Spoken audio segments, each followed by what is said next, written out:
it goes. And this will be a touchback as that sails over the end line. Back now comes Tampa Bay.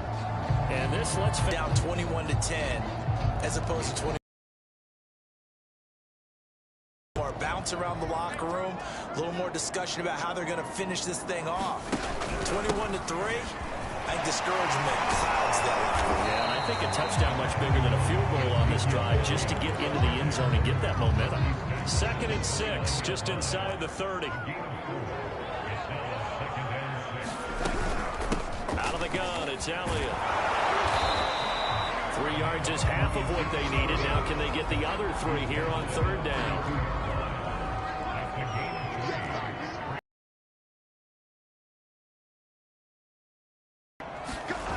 A shotgun snap for Darnold. Pressure comes in. He's brought down. It's a Panther sack. Milton Williams in there to take him down on what will take us to the 2-minute warning. Here comes the Buccaneers punter now as the drive goes backwards, so he's on to punt it away.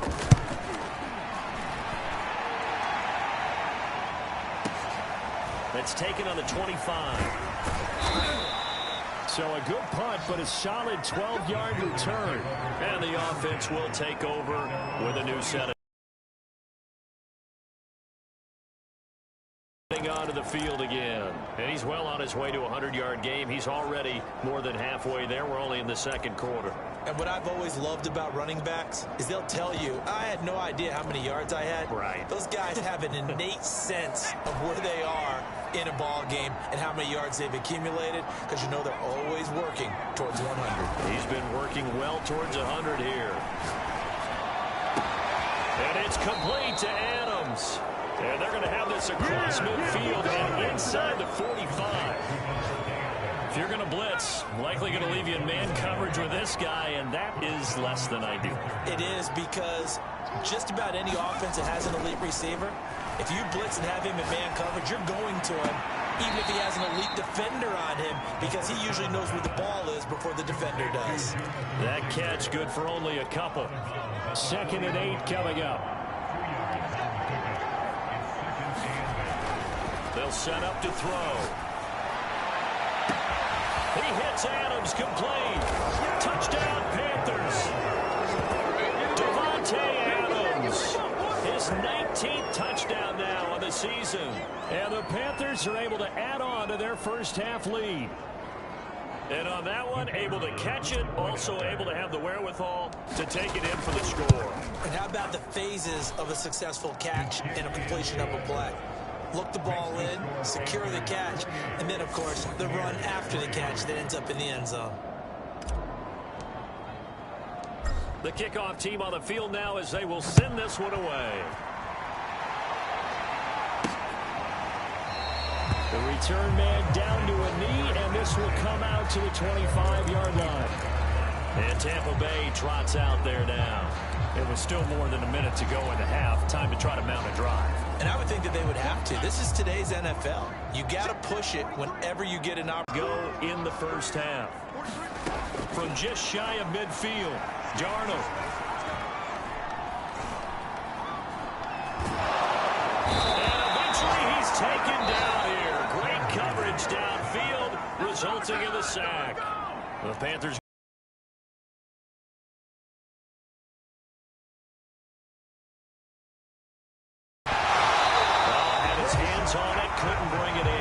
symptomatic of how this game's been going.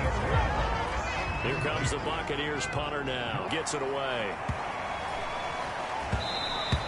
And this is going to hit the goal line and continue on into the end zone for a touchback. There again is the running back as he trots onto the field. He's been good. His guys are winning. So far the recipe working here in the 2nd quarter. And he doesn't like to just tote the rock. He wants to carry his team on his back. And that's what he's done throughout this game. Yeah, he's done that. He'll be hoping to continue that trend. Looking deep for Adams. And it looked like he got the feet down, did he? Yes, it's a catch.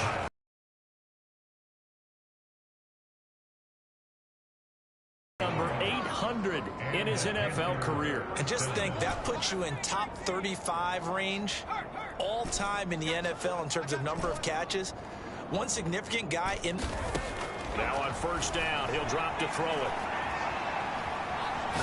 He's going to try and go deep again. Got a man, it's caught inside the 10. And he is out of bounds right around the 10-yard line. A big play that time through the air. 30 yards. A chance to really cap off a big first half here as they come up on first and goal. They'll drop to throw. The quick slant caught. No touchdown. Devontae Adams.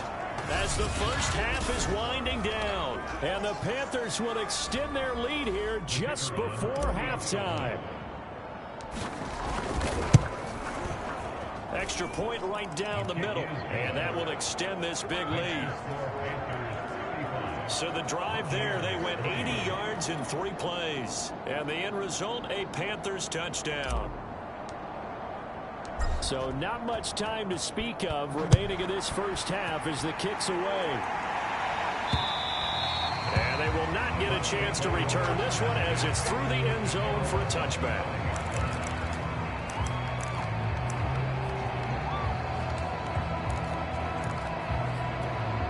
The Bucs offense set to begin their next possession. And we'll see what they opt to do with just 14 seconds remaining until intermission. The first down carry by Elliott doesn't amount to much as he'll get forward for about a couple. So we come upon halftime, intermission here with the visiting Panthers taking the lead to the locker room. As we toss it an hour or so east of here to Orlando, it's Jonathan Coachman with our EA. Over third quarter, here we go.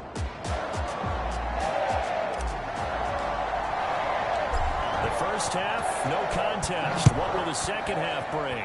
As we are back and underway on EA Sports. And this will not be returnable. It's out of the back of the end zone for a touchback. Out come the Buccaneers. They'll have it first to start the third quarter. And they have a mountainous deficit looming in front of them. It was really, Charles, a disaster of a first half. So where do they go from here? Well, first thing they have to remember is that what's done is done, and there's no going back. And now you have to play this drive-by-drive.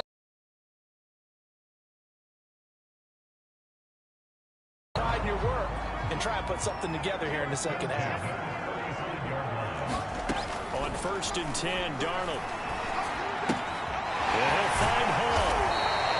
7 yards to pick up there. I always laugh when people say, what's the toughest route to defend? And I'm like, any of them, especially if it's a good receiver, that makes things very difficult. But when you're running a drag route, something short, shallow, going through defenders, using guys almost as screens in order to get open, that makes things tough for guys trying to get to the football.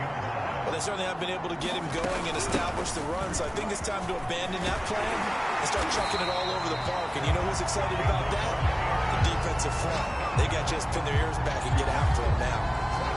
Running lanes run a premium in the first half, but he's able to find some room there, and he's hoping that that's a precursor of a big second half. Play fake, and it's Darnold. He'll take a shot for the end zone. And this is intercepted, but they'll say out of bounds. So very close to a turnover there in the end zone.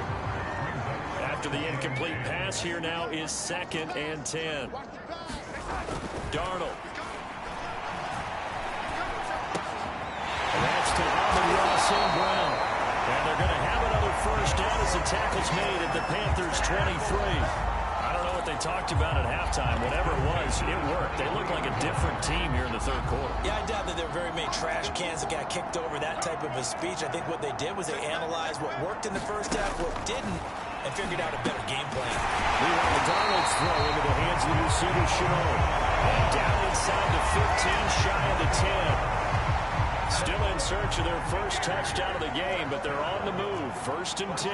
There's a nice pickup right there, and after watching that play, I'm thinking about all the lost opportunities that they've had so far in this game. But right now, just focus on continuing to move the ball the way they did on the last play. 2nd and 3 with the ball sitting on the 5. Darnold to throw again. He throws it in for the Buccaneer touchdown. Laviska Shenault, his second touchdown on the season. And the Bucs are able to close the gap just a bit. Extra point put through by Boswell. And that will cut this lead down to 25. So that drive consumes 9 plays all told. And it's all finished off with a touchdown by Tampa Bay. This one fielded at the 5. And able to take it past the 25 and up to the 28-yard line. The Panthers offense now, they head back on the field for their first possession of the second half. Still well in control of this ball game despite giving up that touchdown a moment ago.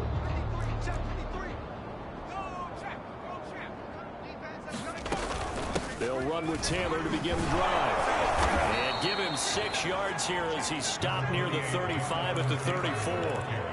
They'd love to just strike back with a touchdown right here, and if it's a long play, so be it. But the main goal, get a couple of first downs, run some plays, run some clock, allow their defense to get a chance to catch their breath, settle down, and relax a little bit after they just gave up a score. 70 yards for him on the ground now as he has been terrific here this afternoon. Well, you certainly have to give a little credit here because they're playing this game now at their pace. This is ball control football, sustained runs, taking their time, and making it work. And taking it across midfield and just shy of the 40. We don't talk about it very often, but sometimes there's a dip in intensity when you start the second half, which can manifest itself in some sloppy tackling.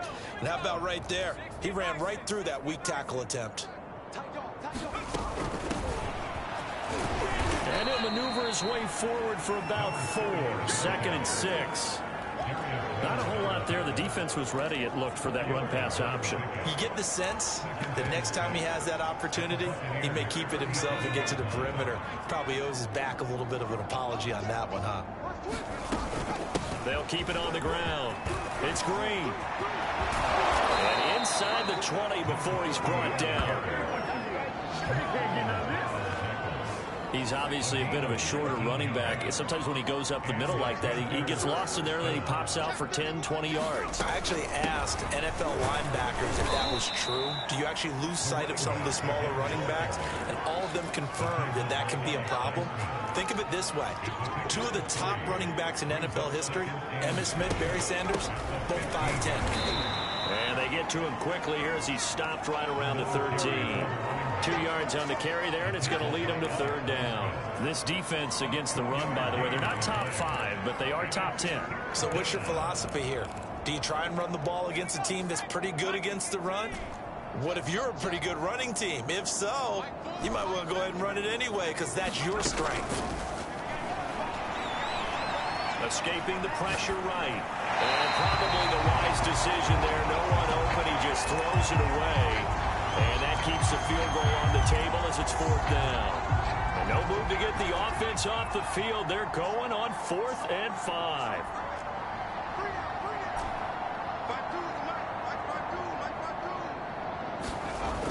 Here's a play fake as they set up to throw.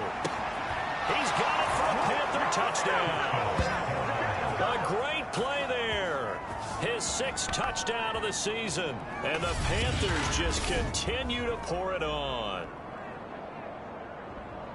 It took a pretty big risk right there going for it on 4th down. But, hey, not only did they get the first down, forget about that, they got in the end zone. Yeah, because normally you're just thinking, can I get enough yardage to get it past the sticks and pick up a first down? Instead, they go for the end zone and get it done with no margin for error. Remember, 4th down, they went for it. Point after, right.